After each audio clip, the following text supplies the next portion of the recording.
The virtual you. The self in the cyberspace. First, we live in highly mediated times. Means that our lives are surrounded by media. Social media, television, the internet, and digital communication. This influence how we see ourselves and others. Second, expression of identity nowadays involves layers of make-believe selves. Means that when people present themselves online, for example, through social media profiles, posts, or filters, they often show version of themselves that may not be completely real. These are constructed or performed identities.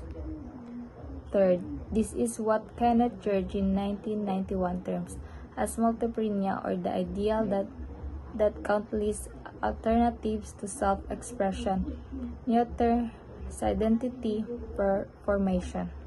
Kenneth Church's term multiprenia refers to a condition when a person feels pulled in many directions because of many different rules, identities, and ways to express themselves. For example, you may act differently on Facebook, TikTok, at school, and with family. And although version can make it confusing to know who your real self. Fourth, people nowadays are more interconnected than at any point in history. Highlights how technology connects everyone instantly, but this also means people constantly compare themselves to others and feel pressure to fit in.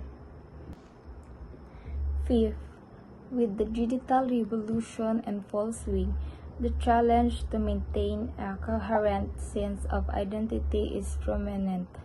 Means that when all the social media influence and online personas, it's harder for people to stay true to who they really are.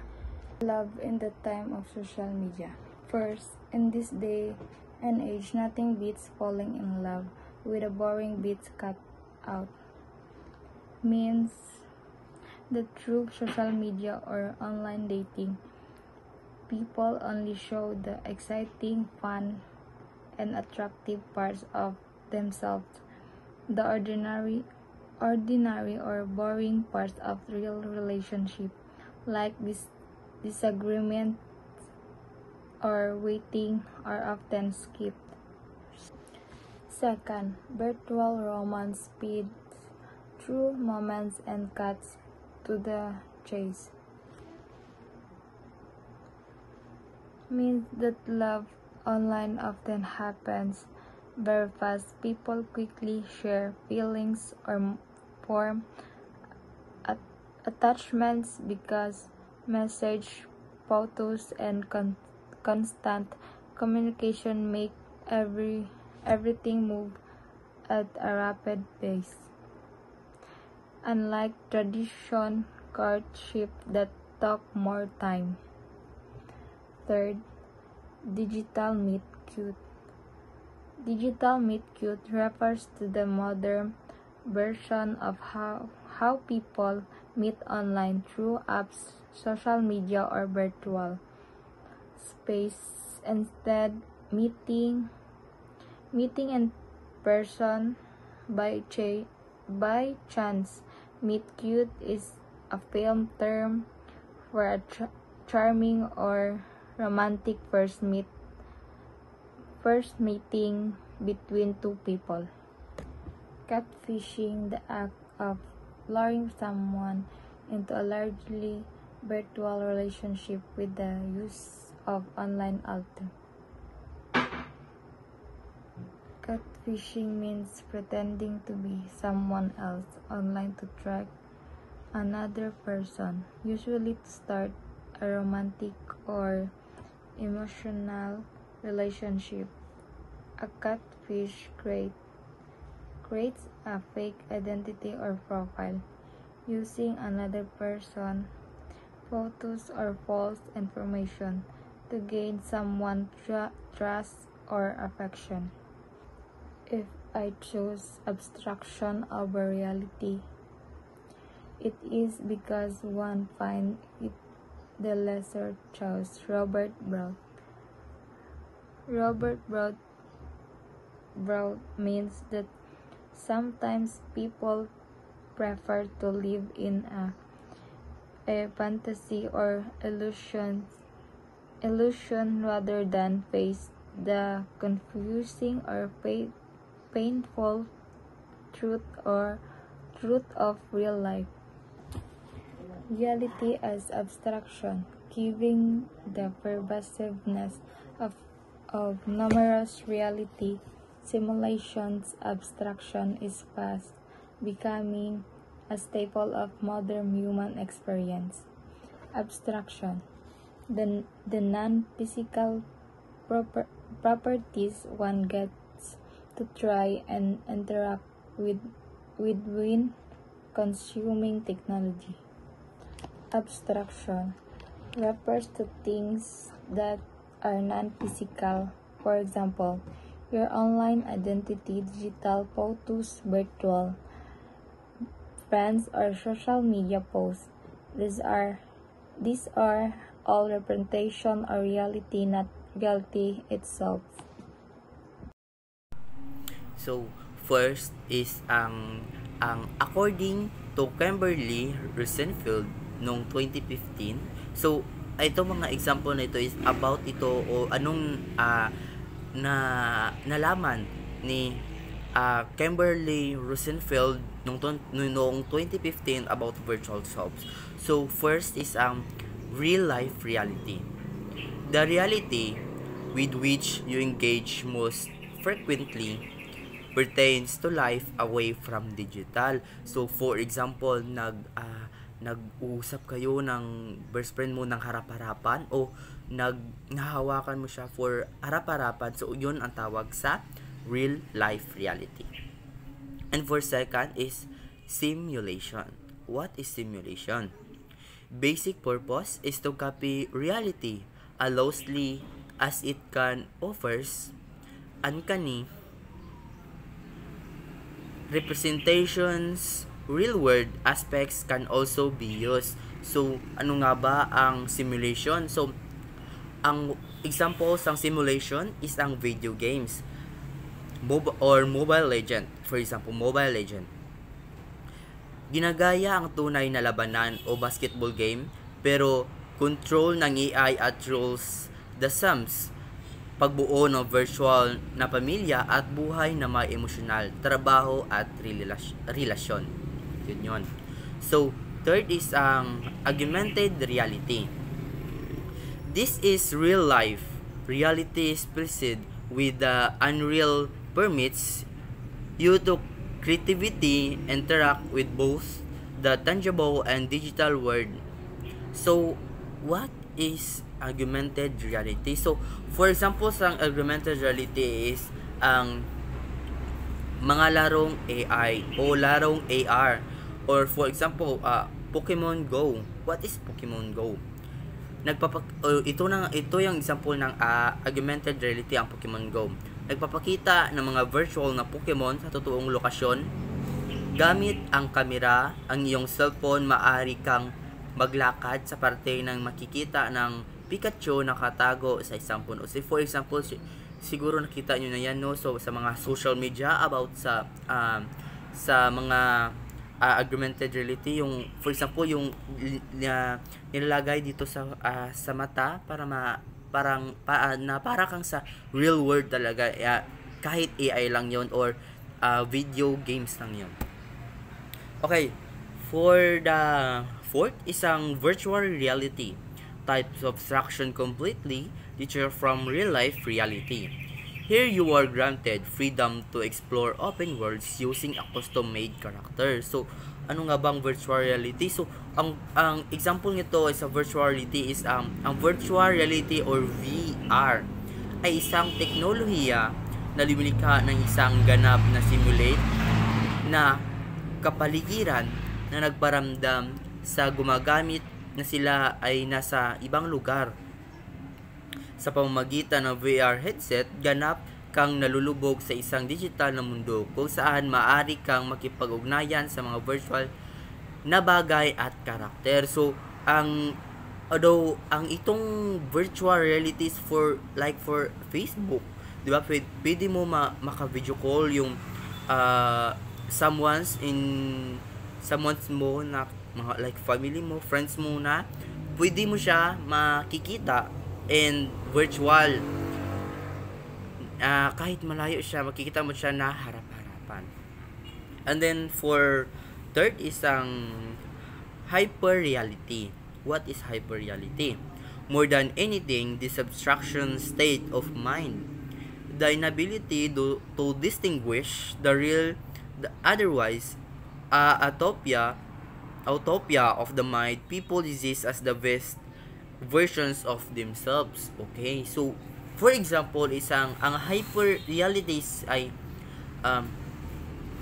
isang konsepto kung saan ang pagkakaiba sa pagitan ng realidad at simulasyon ay nagiging malabo, o kung saan ang mga simulated na nakaraan o nakaranasan ay nagiging mas totoo o mas kainis-inis kaysa sa aktual na realidad. Ito ay isang lagayan ng pag-iisip kung saan ang isang tao ay hindi na makikilala ang tunay mula sa artificial at madalas ay mas pinili ang artificial na version. So, yun ang example ng hyper reality. Or more than anything, this abstract state of mind, the ability to distinguish the best of your mind, the people is the best of versions of themselves. And then, next is ang ito naman ang mga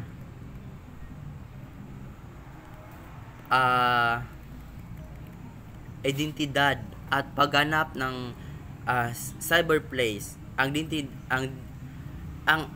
identidad ay isang pagganap ayon kay Erving Goffman. So, yun ang sinabi ni Aaron Goffman. Sa online na mundo, patuloy tayong nagsisigana para sa madla. Okay, so for example, sa mga social media, so need natin magpasikat para makapera, di ba? So, mga followers or kachat o kahit strangers, halimbawa, pag-edit ng mga selfie para magmukhang flawless. So, for example, di ba, marami tayong mga insecurities sa katawan. So, for example, marami namang digital o mga online na mga apps na pwede nating gamitin para doon. So pagsulat ng post para sa pagpakita ng masayang buhay. Ayon kay Rosenfeld ng 2015, ang teknolohiya ay nagbibigay ng bagong espasyo para sa pagbuo ng sarili. O tama nga naman kay, for example, lugmok ka sa problema, but ara ang digital o para mag-open ka ng mga social media or anything else na hindi ka mabubugok or mabubunot sa mga problema na yung kinakaharap. And then, maaari kang maging bold sa likod ng screen, mag-eksperimento ng gender o magtago sa likod ng anonymity. So, yun. Ayun ang about kay Erving Goffman. The Presentation of Self in Everyday Life, 1959. Erving Goffman's landmark book, which analogized the nuance of social interaction with those of the theater. The book tells of socialization as heavily role-oriented, with individuals being assigned specific ones to portray. 1959 Goffman's book is published in 1959, uses the theater as a metaphor to explain how people behave in social situations. The dramaturgy of the self. Social interaction, as in theatrical performances, has the front stage, backstage, and offstage region. Front stage. Performers' consciousness of an audience expectation impacts the performance. Backstage, where the performer can relax and be himself or herself. Last is offstage. This is when the performer gets to meet members of the audience completely separately from his or her performance. Example, in job interview. Front stage, the applicant dress professionally, speak confidently, and highlights their skills and accomplishments to impress their interviewer. In backstage, before the interviewer, the applicant might research the company, rehearse, answer to common questions, and manage their anxiety. Last is offstage. After the interviewer, the applicant might discuss the experience with friends of or family, reflecting on what went well and what could be improved. Impression management, a process wherein each attempt to manufacture the present one's self positively to avoid embarrassment. The impression management is the process by which individuals attempt to control or influence how they are perceived by other people. The elements of the dramaturgical self. Performance refers to the self of activity in which the self participates in front of others, labeled the audience. Through performing, people are able to express meaning about themselves and their presentation. Settings. This enters on the scenery where an interaction will take place. The actor needs always to consider altering his or her performance to fit the needs of the setting. Appearance. The function of appearance rests mainly on its ability to portray the self, various status. On social media, display pictures, often selfies, and cover photos embody this element. This is show of person presents themselves through looks, clothing, or social media posts. Example, on Facebook, your profile picture or cover photo shows how you want others to see you, formal, casual, or creative. Manner pertains to how an actor sends various signals to the audience to ultimately inform them in advance of the roles she seeks or he is about to perform. People's manners should merely function closely with their self-presentation, physical or virtual, lest they may misread. This refers to how someone behaves, talks, or acts, giving signals about the role they want to show.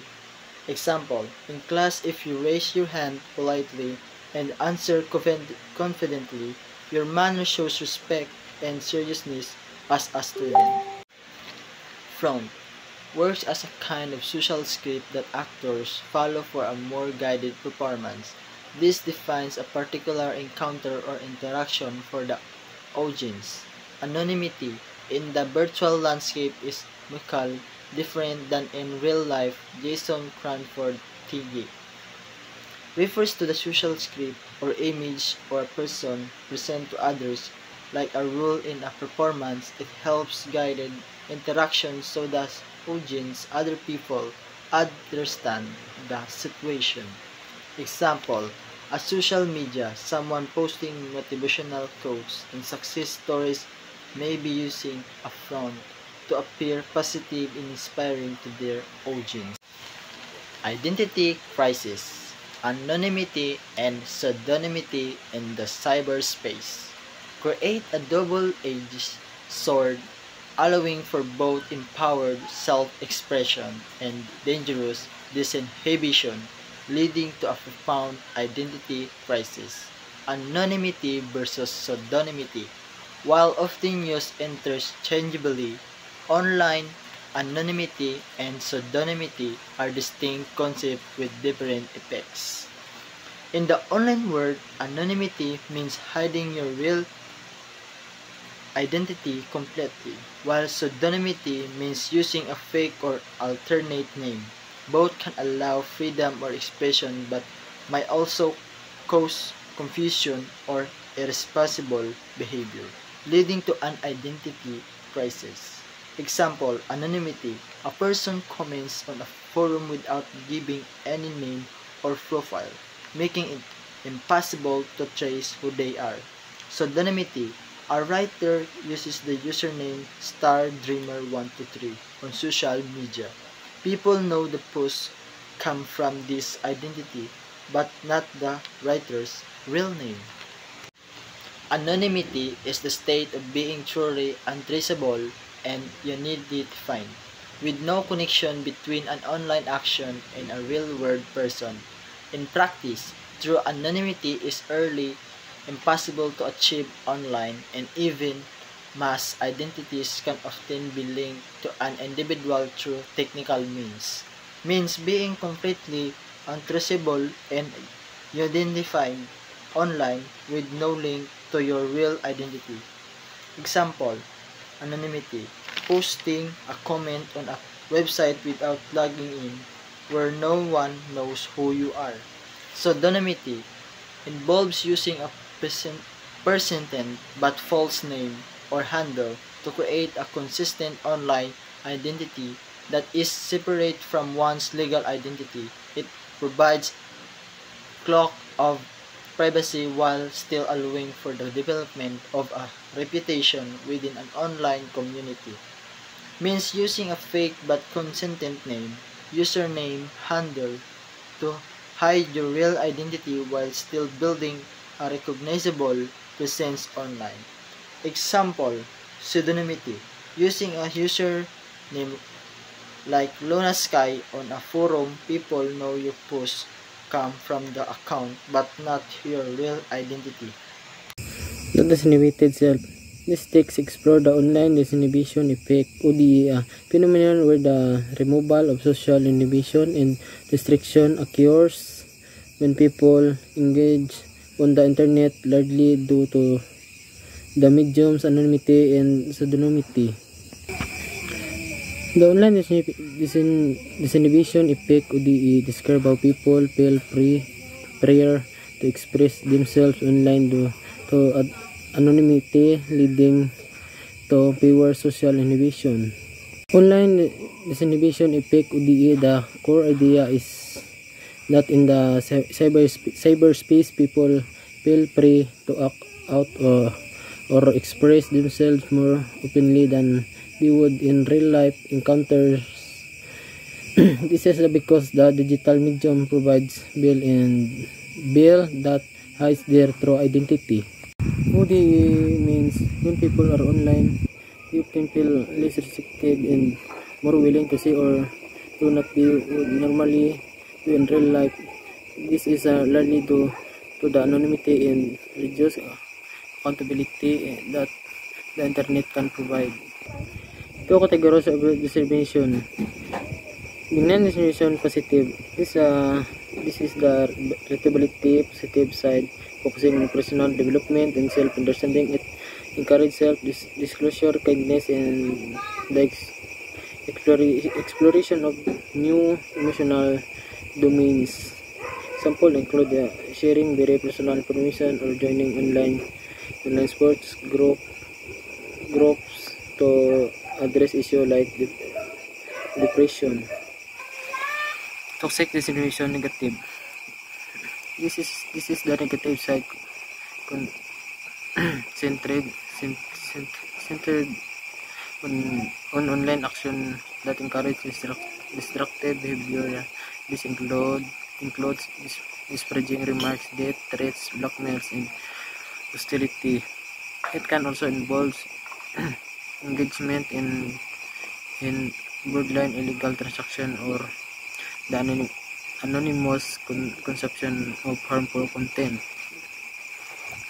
Two types of disinhibition: benign disinhibition, positive sharing feelings and being kind online; toxic disinhibition, negative online action that are mean, hurtful, or even illegal.